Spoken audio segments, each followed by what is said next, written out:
Ay, wag kang gagalaw. Si Tita Jang muna. Mabasahin mo na saglit. Ikaw, wag mo na.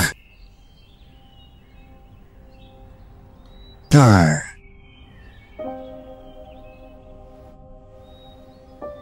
Ang ganda ng background ni Tita Jiang. Nag-aaral pa ng masahe para kay Dad. Kung ikukumpara, nakakahiya tuloy ako bilang anak. Saan kaya natutunan ni Tita Jiang yun? Noong nasa Manhuay pa siya. Marunong na siya niyan. Manhuay?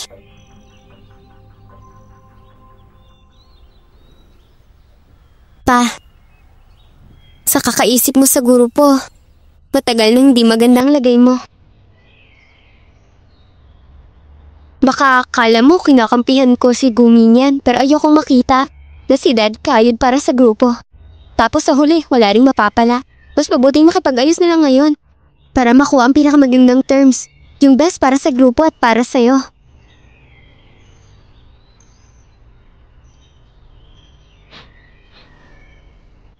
Ano man ang desisyon mo, susuportahan kita.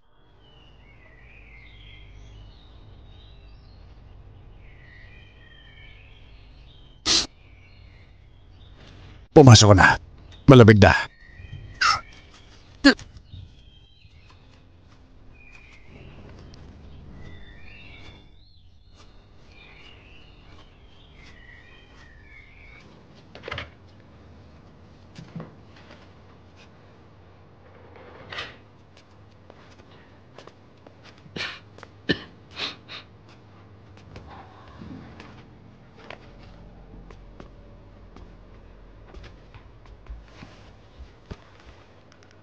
Alam kong buhay at pawis niyo ang Xinliang Group.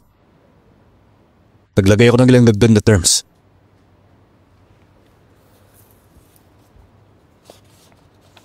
May nagsabi sa akin noon, kung hindi win-win ang acquisition, palpak ang kalalabasan. Siguro naman Mr. Su, mas gusto niyo mabuhay ulit ang Xinliang Group kesa naman sa mauwi sa wala ang lahat. Sige, papayag ako. Pero may dalawa akong kondisyon. Ano yun? Una, wala kayong tatanggaling empleyado sa Xinliang. Ang tagal na nilang kasama ko. Ang laki ng utang na loob ko sa kanila. Walang problema yun. Pinapangako ko yan. Pangalawa, gawan nyo ng magandang seremonya paglipat ng shares. Gusto ko malaman ng lahat na para sa mas maganda kinabukasan ng Xinliang Group, ako si Su Tao kusang naglipat ng shares. Kaya ko rin pangukuha niyan. Ayos. Pipirmahan ko na. Huwag mong pihan!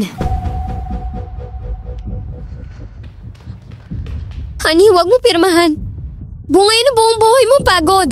Hindi pwede ibenta na ng ganyan. Wala kang kinalaman dito. Umuwi ka na. Alam ko, babalik ka malditan yan. May masama ang pakay. Kakampi pa sa iba kaysa sa atin. Honey, huwag ka magpaloko sa dalawang yan. Tumahimik ka. Umakyat ka.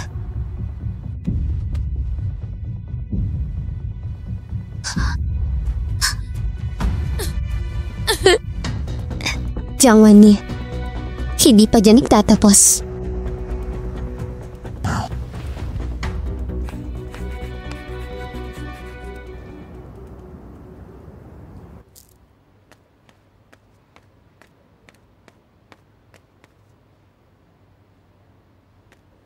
Di ka ba mag-aalmasal?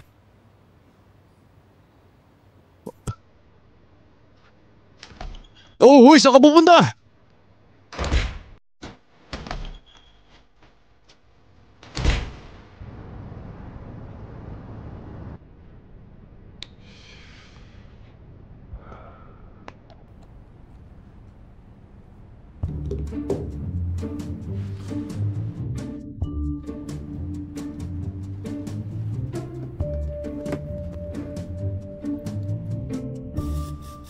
Sunian, anong ginagawa mo?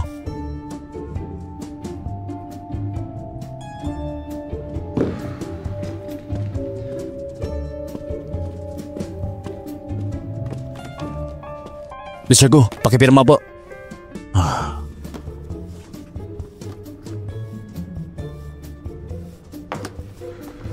Uy, Yiting. Po? Alam mo bang pinagkakabalan ni Sunian? Wala po akong balita eh. Lagi siyang umalis ng maaga, umuwi na lang ng gabi. Parang sobrang busy niya, di ko alam kung ano. Sige, check ko po. Okay. Teka. Wag mo nang alamin. Kung anong ginagawa niya, bahala siya sa trip niya. Sige, labas ka na. Po.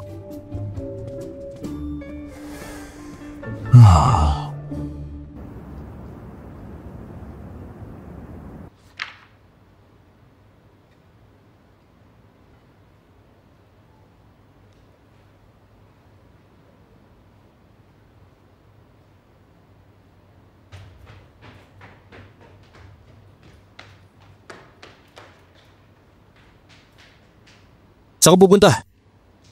Uy, lalabas ka ng gantong oras?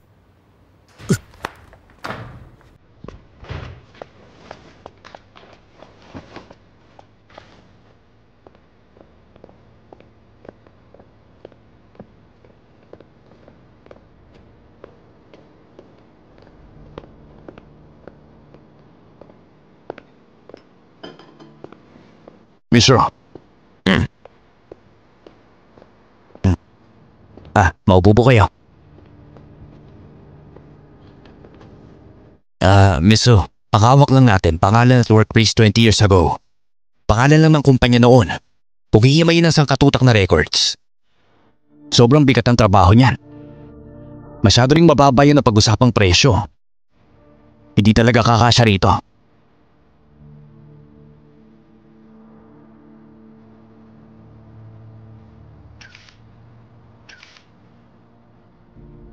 Magkano pang idadagdag?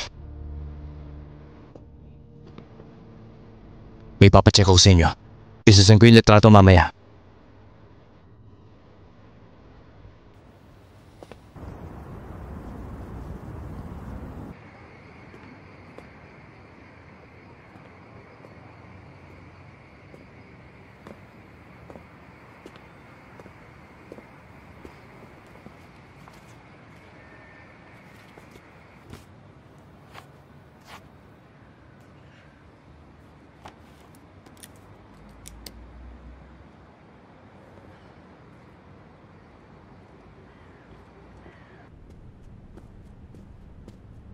Mr. Go.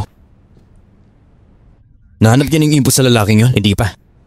Bakit hindi pa rin? Kasi isang litrato lang ang basihan natin, Mr. Go. Kailangan ng oras. Bilisan niyo. Mr. Go, pinaghihinalaan niyo ba si Suni yan? Na may connection sa lalaking... Huwag ka na magsalita. Huwag ka na mag-usisa.